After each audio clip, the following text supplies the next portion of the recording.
Hey guys, Harry here with another Thirsty Thursday.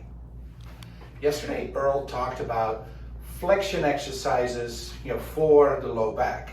So I want to explain a little bit on why would you do flexion versus extension? Because last week we talked about extension exercises, so bending backwards, and that's a really good way to manage acute low back pain. Because most of the time, especially if you're younger and you have acute low back pain, it's probably one of these little discs in here that's kind of sticking out backwards, and you're pushing it back in by going it backwards.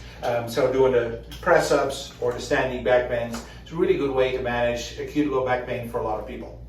Now sometimes somebody needs flexion, so you need to go the other direction. Most of the time, that's somebody's a little bit older and may have what's called spinal stenosis, where the opening of the nerves here kind of gets smaller because of maybe some bone spurs, thickening of ligaments and things like that. Now, how do you know if you need flexion versus extension? Again, looking at it, if it's an acute injury, if you're younger, you probably have a 90% chance that you need to go backwards, because most of the time you did something that went forward that injured you, from picking something up from the floor, sitting slouched, heavy lifting in a flexed position. So most likely the answer is extension. But for some people it's flexion.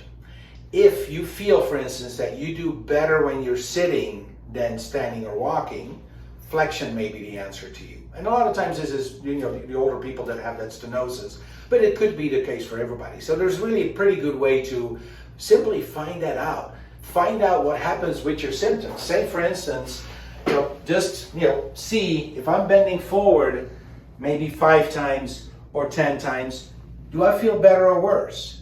If I go backwards 5 times or 10 times, do I feel better or worse?